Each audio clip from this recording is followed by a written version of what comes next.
Assalamualaikum warahmatullahi wabarakatuh. Nama saya Ika Amelina Haraka.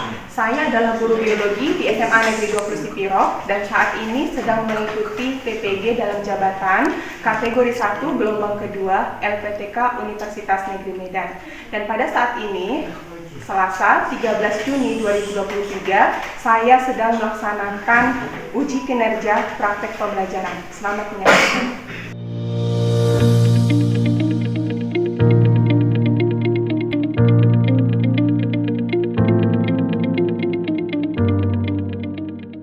Assalamualaikum warahmatullahi wabarakatuh. Waalaikumsalam warahmatullahi wabarakatuh. Bagaimana kabarnya hari ini? Alhamdulillah, sehat, mantap. Allahu Akbar. Alhamdulillah, berarti dalam kondisi sehat semuanya ya. Oke, materi kita pada hari ini adalah lanjutan dari sistem pertahanan tubuh pada manusia ya. Sebelumnya atau di pertemuan sebelumnya kita juga sudah belajar itu.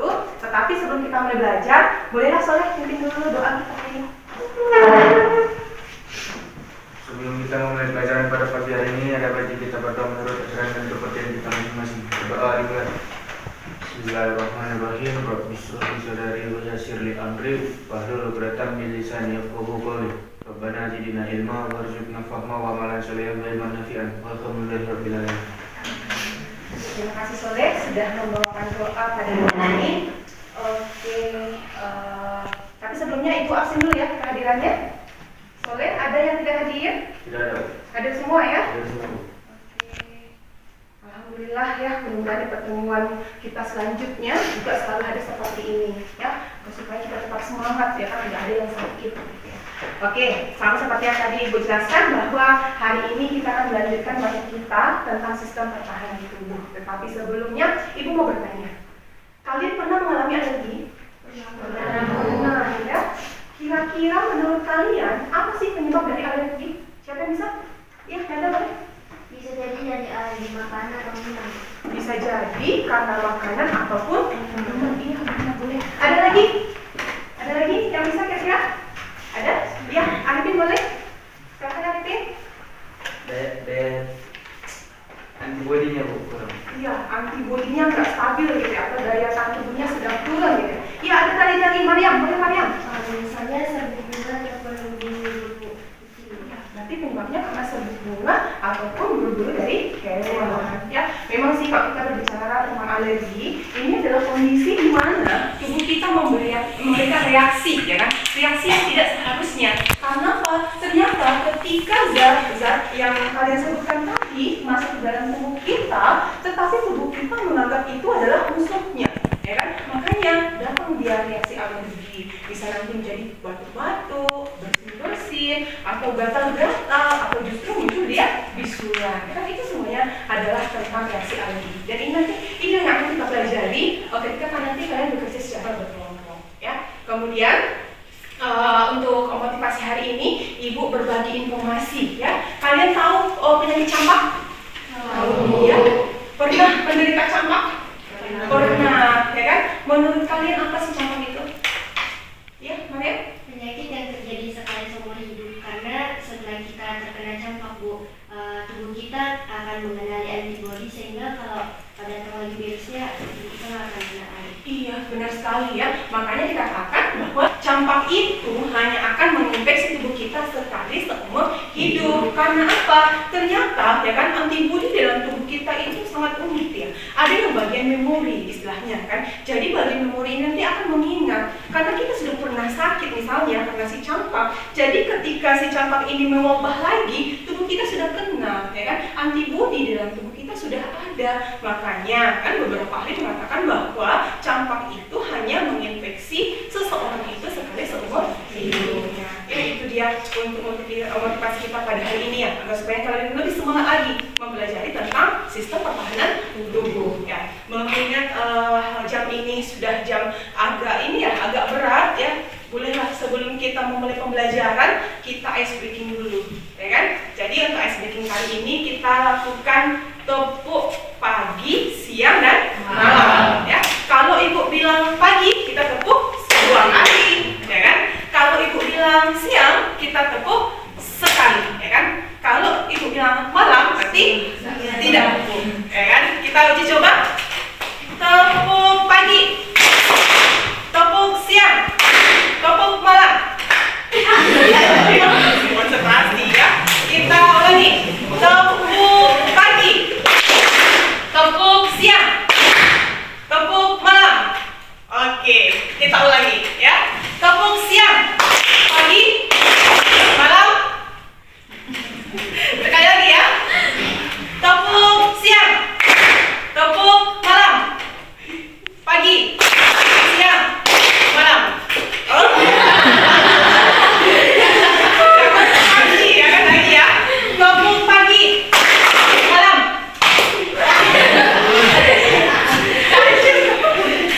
Tepuk siang, tepuk malam, tepuk pagi.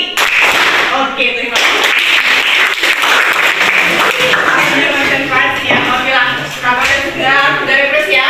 Berarti sudah semangat kita untuk memulai pembelajaran pada hari ini ya.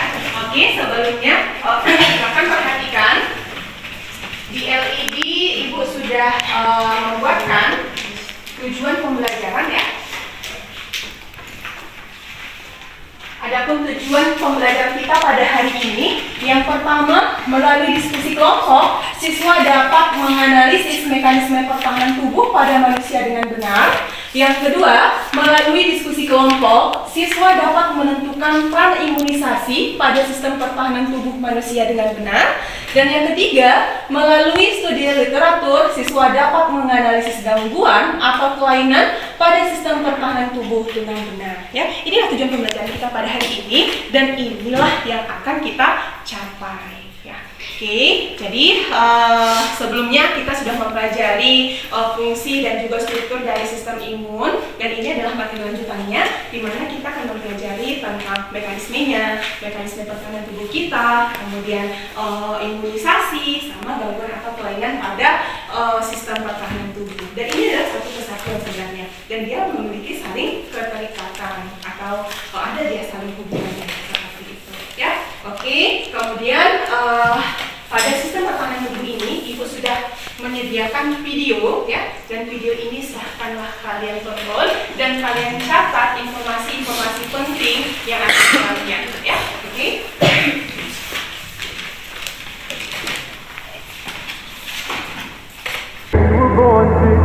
Heard them say it.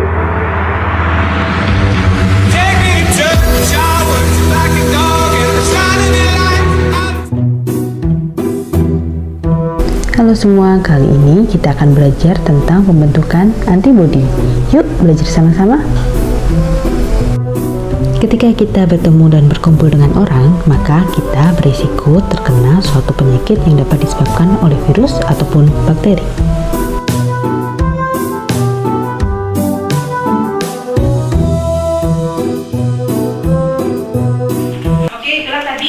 Video pembelajaran tentang bagaimana tubuh kita membentuk antibodi. Jadi setelah kalian menonton video pembelajaran ini, siapa yang bisa memberikan informasi apa yang sudah didapatkan dari video?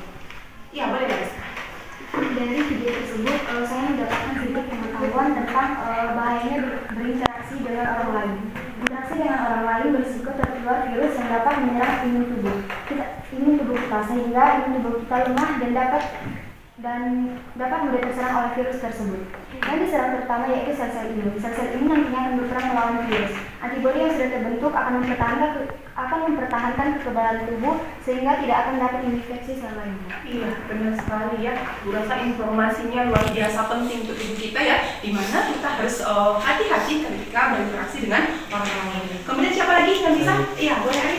Antibodi adalah biomolekul yang tersusun atas protein dan dibentuk sebagai respons terhadap keberadaan benda-benda asing, dan antibodi itu bersifat spesifik. Antibodi yang sudah terbentuk akan mempertahankan tubuh dari virus atau bakteri. Iya, benar sekali ya. Ibu rasa yang lain juga sudah mendapatkan informasi penting dari video ya. Oke, sudah selesai kita mengamati video. Selanjutnya untuk bahan ajar kita atau materinya ibu sudah kirimkan ke grup kita. Itu boleh didownload masing-masing nanti. Itu nanti sebagai bahan ya, bahan tambahan ketika kalian bekerja kelompok ya. Dan minggu yang lalu Ibu sudah membagi kalian menjadi beberapa kelompok diskusi ya. Jadi hari ini silahkanlah kalian duduk sesuai dengan kelompok diskusinya masing-masing ya. Silakan. Sudah sesuai dengan kelompok, Ibu bagi LKPD-nya ya.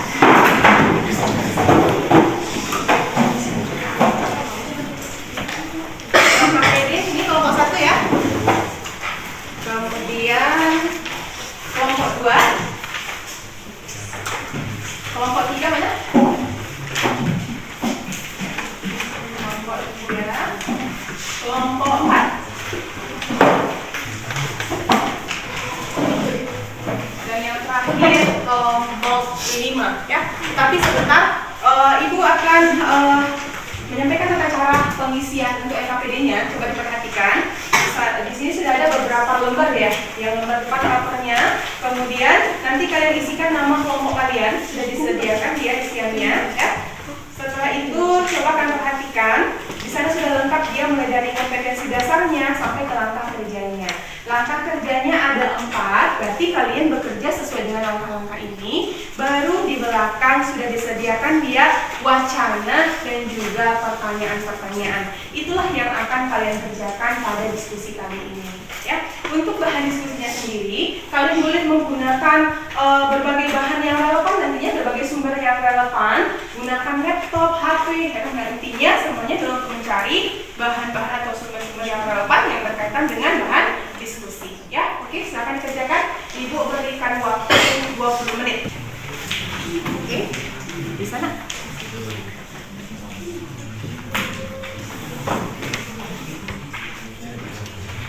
Oke, kerjasama ya, dibagi aja tugasnya. Misalnya si A mengerjakan bagian ini.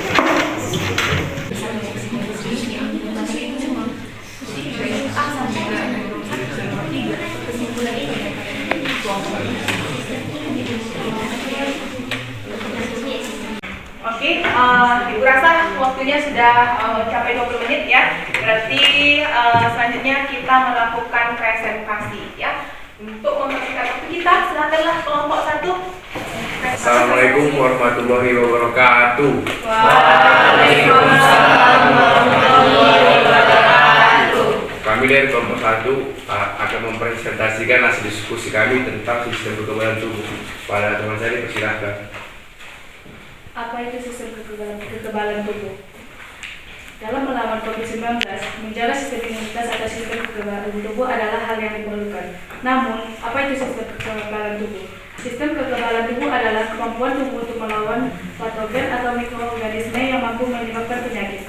Hal tersebut disampaikan oleh Dr. Alfi Indira Kanangazel, SPGK Pinem, dokter spesialis gizi klinik dan anggota PDGKI Jaya dalam webinar Tetap Sehat dan Produktif Selama Masa Pandemi. Nutrisinya apa? Oleh PDGKI Jaya bersama Presenus KABI yang dihadiri di Kamis 2 September 2021. Dalam acara tersebut, Dr. Alfi menjelaskan bahwa sistem kekebalan tubuh dibagi menjadi 2 bagian, yakni sistem imun eksternal dan sistem imun internal. Sistem imun eksternal merupakan bentuk pertahanan tubuh pertama terhadap patogen, kata Dr. Alfi.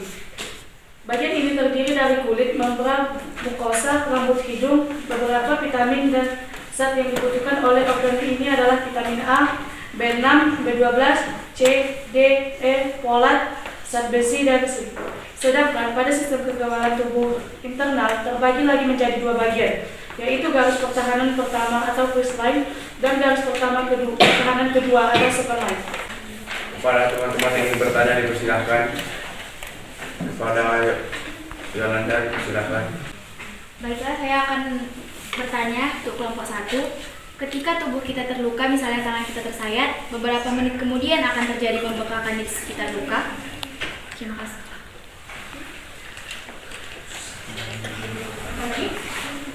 Apakah masih ada yang ingin bertanya? Kepada Pak Adil dipersilahkan. Saya dari kelompok 3 ingin bertanya, ketika kita sedang flu, kenapa kita banyak menghasilkan cairan mukus dan darah? Baik, kami akan menjawab pertanyaan dari kelompok 5. Ketika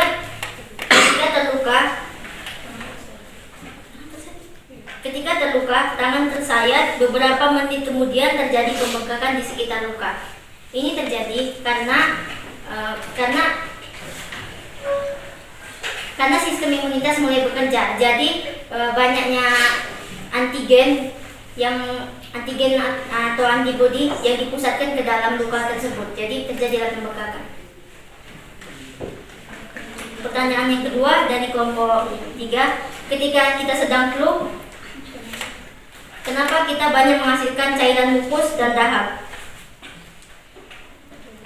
Jawabannya, karena cairan mukus dan dahak itu berfungsi untuk membersihkan saluran pernapasan yang terkena virus. Sedikit ditambahkan ya untuk pertanyaan tadi, kenapa sih sebenarnya setiap terjadi luka pada tubuh kita kok dibarengi dengan adanya peradangan ya. Jadi mulai dari hari ini kalian nggak perlu takut, karena sama seperti yang dijelaskan sama Ananda tadi, bahwa sebenarnya itu adalah peristiwa di mana semua sistem imun kita ya kan sedang diarahkan dia ke tempat yang terjadi peradangan tadi. Jadi kalau sudah terjadi bengkak di sana, artinya ya kan sistem imun kita sudah bekerja itu. Ya, kemudian yang kedua ya, ditanyakan kenapa ketika kita flu banyak kita menghasilkan cairan mukus ya kan? Karena memang itu adalah salah satu cara dari tubuh kita untuk membersihkan mikroorganisme seperti virus yang sudah menginfeksi misalnya saluran pernapasan kita. Jadi dengan adanya cairan yang keluar tadi, baik dia dahak atau yang lainnya, itu artinya kan sudah dikeluarkan dari dalam tubuh kita virus-virus itu. Makanya kalau ada kawan yang bersih, hati-hati, karena dia bersih kadang-kadang mengeluarkan cairan kan secara otomatis di dalam cairan itu sudah terdapat banyak mikroorganisme ataupun virus ya. Makanya dari hari ini hati-hati ya. Oke, kelompok asata silakan ditutup. Mungkin sekian dari kelompok kami. Assalamualaikum warahmatullahi wabarakatuh. Assalamualaikum warahmatullahi wabarakatuh. Waalaikumsalam warahmatullahi wabarakatuh. Kami dari kelompok 2 akan presentasikan hasil diskusi kami tentang ASI bisa bantu transfer antibodi COVID-19 ke anak. Para dia dipersilakan. ASI bisa bantu transfer antibodi COVID-19 ke anak. Jakarta. COVID-19 dapat menginfeksi siapa saja, tak terkecuali kelompok ibu menyusui. Dalam kasus tersebut, dokter spesialis anak, Dr. Imet Chandra Mayasari, endomet spesialis anak, menjelaskan ibu menyusui yang dinyatakan positif COVID-19 tetap boleh memberikan air susu ibu atau ASI untuk anak mereka. Jadi gini ya, kalau untuk ASI dan COVID-19, jadi rekomendasinya adalah ASI ibu masih tetap boleh diberikan meskipun ibunya dalam posisi positif COVID-19. Jelas Dr. Chandra pada program live di Detik.com. Hal tersebut dapat disebabkan karena virus COVID-19 tidak dapat tertransmisi lewat ASI. Karena COVID-19 sendiri itu tidak penyakitnya ya, umumnya virus itu nggak ada tertransmisi lewat ASI. Tambah Dr. Chandra. ASI yang berasal dari ibu pasien COVID-19 justru dapat menyalurkan antibodi kepada anak. Ibu menyusui juga tetap boleh divaksin, tidak ada larangan soal itu. Cukup sekian presentasi dari kami. Jika ada pertanyaan dari teman-teman sekalian, silakan. Ini ada pertanyaan. Kepada Putra, silakan. Saya ingin bertanya, bagaimana cara penghancuran berbagai patogen atau mikroorganisme yang menginfeksi sel-sel tubuh kita? Kami akan menjawab pertanyaan dari kelompok 4. Bagaimana cara penghancuran berbagai patogen atau mikroorganisme yang menginfeksi sel-sel tubuh kita? Sistem imun bekerja apabila mikroorganisme terdeteksi masuk menyerang tubuh. Maka sistem imun membentuk semacam DKG untuk menghalangi serangan bahaya tersebut. Pada proses tersebut, beberapa macam sel bekerja sama untuk mengenali antigen dan memberikan respon. Kemudian sel-sel ini merangsang limfosit B untuk menghasilkan antibodi, yang tak lain adalah protein yang nantinya akan menempel pada pemicu penyakit atau antigen. Limfosit T akan menuju antigen yang telah ditunggangi oleh limfosit B, lalu menghancurkan antigen tersebut. Begitu antibodi telah diproduksi, antibodi akan berada dalam tubuh dalam beberapa waktu. Sehingga apabila bibit penyakit atau antigen terbaik, antibodi sudah tersedia untuk melakukan perannya. Baiklah, cukup sekian presentasi kami. Assalamualaikum warahmatullahi wabarakatuh. Kelompok 2 sudah selesai. Kita lanjutkan kelompok 3. Silakan kelompok 3. Warahmatullahi wabarakatuh. Waalaikumsalam warahmatullahi wabarakatuh. Kami dari kelompok 3 akan mempresentasikan hasil diskusi kami tentang apa yang perlu dilakukan jika demam dalam vaksinisasi. Sudah dipersilakan. Apa yang perlu dilakukan jika demam setelah vaksinasi? Jangan terlalu khawatir jika kamu demam setelah vaksinasi. Sebab ini tandanya antibodi di dalam tubuhmu telah bekerja dengan baik. Namun, pastikan untuk tetap melakukan hal-hal yang dibutuhkan agar demam tidak bertambah parah. Halodoc Jakarta. Untuk menghentikan penyebaran COVID-19, program vaksinasi terus dilakukan sejak Januari 2019. Bahkan, kini sudah banyak juga orang yang mendapatkan suntik vaksin booster untuk mempertahankan kekebalan tubuh mereka dari ancaman terus berbahaya ini. Sayangnya, demam setelah vaksinasi kerap menjadi alasan orang enggan untuk vaksin. Ya, demam dan berbagai efek samping lainnya memang kerap terjadi setelah vaksin. Namun, demam adalah kipi atau kejadian ikutan pasca imunisasi yang paling sering muncul. Kebanyakan reaksi ini tergolong ringan dan akan hilang dalam 1-2 hari. Untuk itu, kamu harus tahu beberapa hal yang perlu dilakukan jika mengalami demam setelah vaksinasi. Dan hasil presentasi kami, jika ada yang ingin bertanya, kami persilakan. Jelaskan tujuan dan manfaat pemberian vaksin. Tujuan dan manfaat pemberian vaksin. Pada Mariam. Pertanyaan dari kami, apakah yang akan terjadi jika ada seorang anak yang tidak pernah mendapatkan vaksin? Apa yang terjadi? Baik, saya akan menjawab pertanyaan dari Saudari Fitri, yaitu soalnya jelaskan tujuan dan manfaat pemberian vaksin.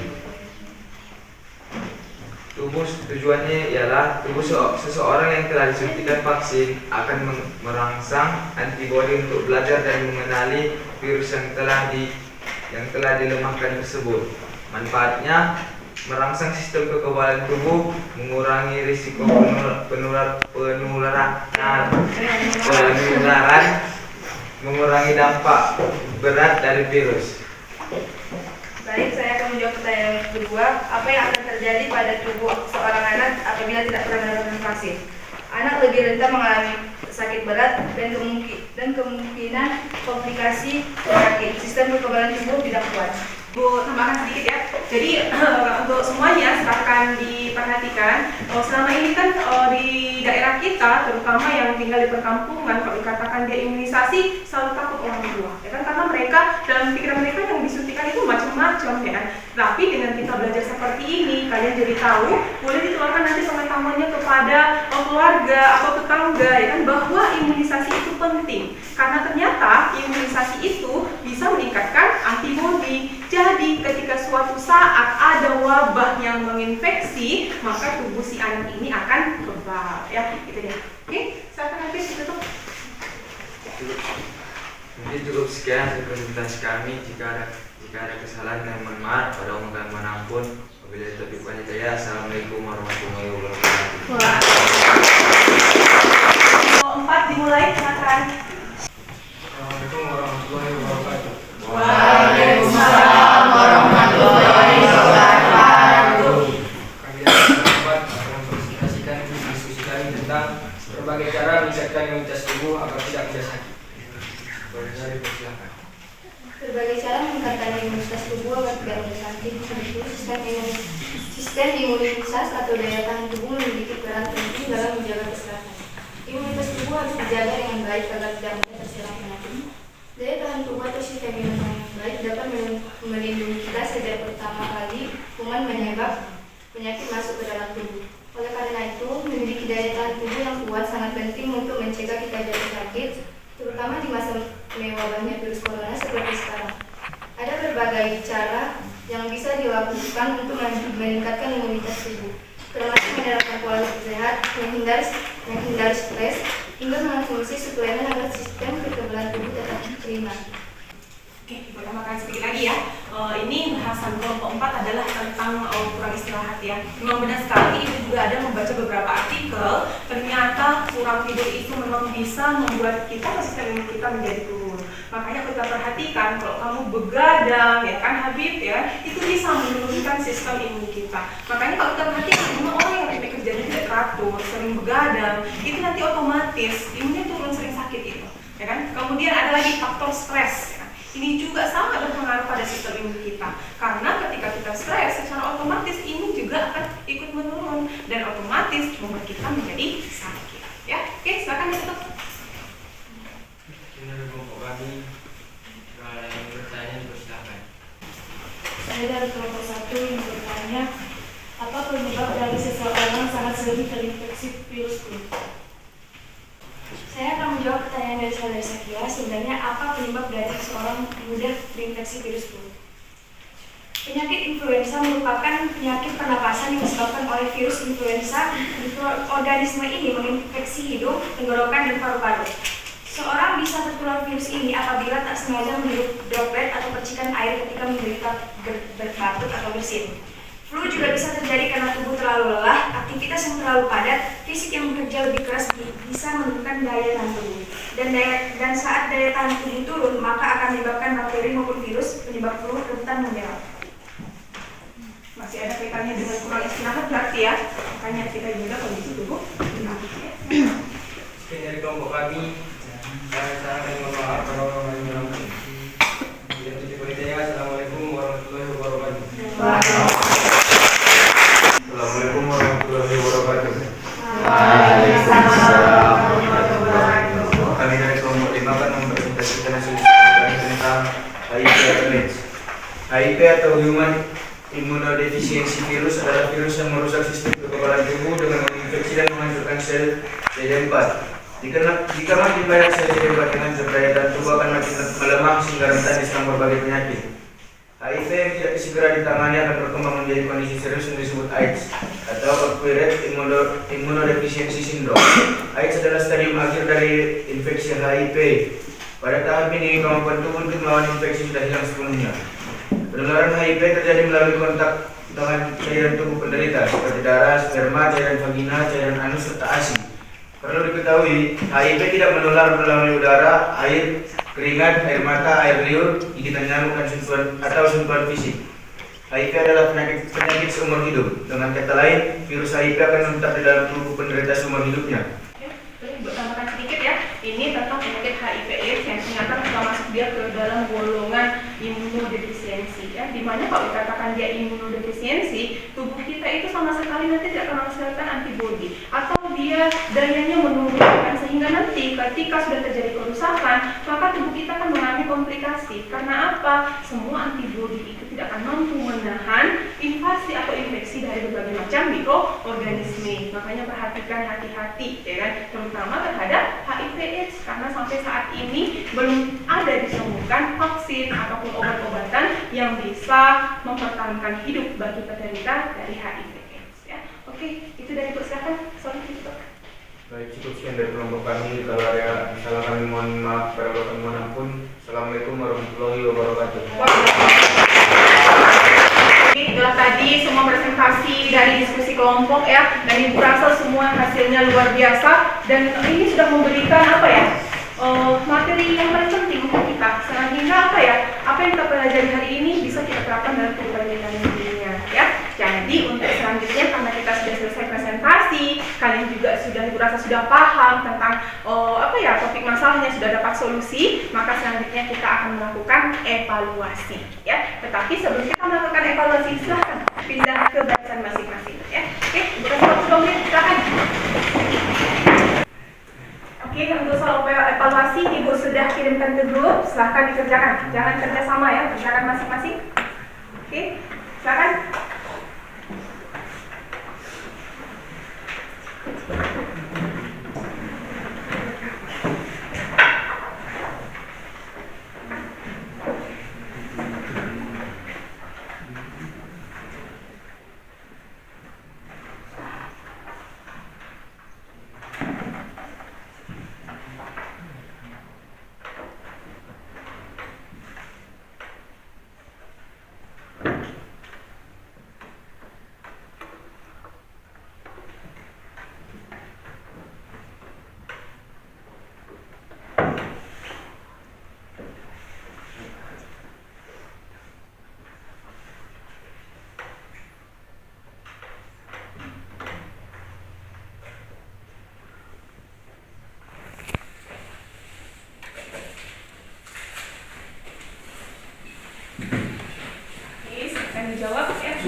aktifin ya.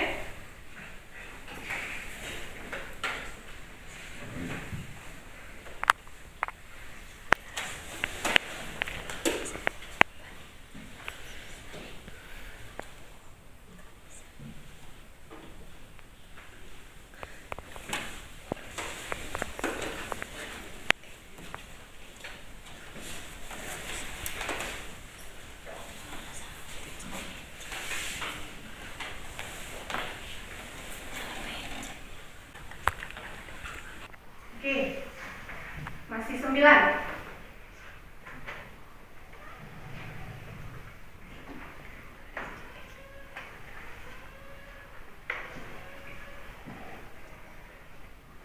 Jadi dari hasilnya kalau kita perhatikan ya,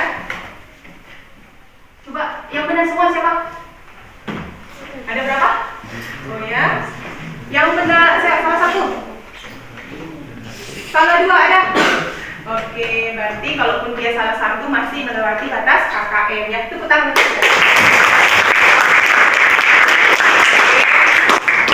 Artinya dari hasil evaluasi ini kita bisa melihat bahwa kalian sudah memahami materi kita pada hari ini ya. Tetapi sebelumnya bolehlah kita buatkan kesimpulan dari materi kita hari ini. Siapa yang bisa memberikan kesimpulan tentang materi? Ya, boleh sahabat, silakan. Dari materi ini kita menyimpulkan mekanisme sistem pertahanan tubuh ada 2, yaitu pertahanan tubuh non spesifik dan spesifik. Yang non spesifik ialah bekerja dengan cara mengenali dan menyerang segala macam antigen yang masuk ke dalam tubuh. Yang spesifik yaitu pertahanan tubuh yang berfungsi untuk melawan patogen tertentu. Ya, benar sekali. Tepuk tangan. Ada lagi yang bisa? Ya, Maria, silakan. Imunisasi berarti pemberian vaksin untuk mencegah terjadinya penyakit tertentu. Jenis-jenis imunisasi antara lain imunisasi campak, imunisasi MMR, imunisasi varicella, imunisasi polio, imunisasi tifoid, dan lain-lain. Kelainan dan gangguan pada sistem pertahanan tubuh antara lain AIDS, reaksi autoimun, dan alergi. Iya, benar sekali. Tepuk tangan untuk berlangsung kesimpulan materi kita pada hari ini. Dimulai dari yang pertama, sistem apa mekanisme pertahanan tubuh. Mekanisme pertahanan tubuh itu ada 2, mekanisme pertahanan apa dia? Non spesifik dan spesifik. Mekanisme pertahanan tubuh non spesifik ada 2, yang eksternal dan yang internal. Sementara kalau dia yang spesifik atau yang adaptif ada 2 juga, yaitu mekanisme pertahanan tubuh spesifik seluler sama pertahanan tubuh spesifik humoral. Itu dia, ya kan? Kemudian ada juga imunisasi. Imunisasi ini sangat disarankan kita lakukan karena dengan imunisasi maka antibodi kita akan semakin meningkat dan kita akan terhindar dari wabah atau infeksi dari virus ya. Kemudian yang terakhir, gangguan atau kelainan pada sistem pertahanan tubuh, ada dia yang yang imunodefisiensi, dan ada juga yang autoimun ya. Jadi dari materi ini diharapkan kalian dapat mengambil manfaat sehingga kalian tahu bagaimana cara menjaga kondisi tubuh kita supaya kita tetap sehat dan terhindar dari segala penyakit. Itu dia untuk kesimpulan hari ini. Dan selanjutnya refleksi ya. Kita lakukan refleksi dulu. Kita lihat bagaimana perasaanmu setelah belajar tentang sistem imun ya. Siapa yang bisa memberikan refleksi? Ya, Fitri, silakan. Menurut saya pembelajaran hari ini sangat menyenangkan. Dengan pelajaran materi ini kita mencari tahu tentang mekanisme pertahanan tubuh dan peran imunisasi pada sistem pertahanan tubuh manusia. Iya, mudah-mudahan yang lain juga merasa senang ya. Ada lagi yang bisa memberikan refleksi? Iya, Fitri, silakan. Materi ini sangat bermanfaat dan sangat menyenangkan karena bermanfaat juga bagi kita agar kita tahu untuk menjaga diri kita sendiri. Ya, terima kasih.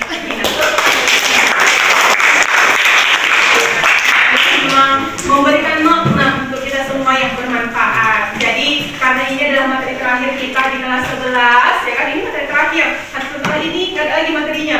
Nanti di kelas 12 ya. Jadi Ibu beritahukan hari ini bahwa untuk pertemuan selanjutnya kita akan melakukan penilaian harian ya tentang sistem pertahanan tubuh. Jadi seperti biasa akan dipelajari lagi mulai dari pertemuan sebelumnya sampai ke hari ini ya. hadiah yang bisa kita sampaikan atau Ibu sampaikan hari ini. Ya, bolehlah Soleh kita tutup dengan doa dulu sebelum kita bubar. Ya. Sebelum kita mengakhiri pelajaran pada pagi hari ini, kita berdoa menurut ajaran dan kepercayaan kita masing-masing. Doa dimulai. Bismillahirrahmanirrahim. Subhanallahumma wa bihamdika asyhadu an la ilaha illa anta astaghfiruka wa atubu ilaik. Oke, terima kasih Soleh. Demikianlah kegiatan belajar kita pada hari ini. Kita lanjutkan di pertemuan selanjutnya. Assalamualaikum warahmatullahi wabarakatuh.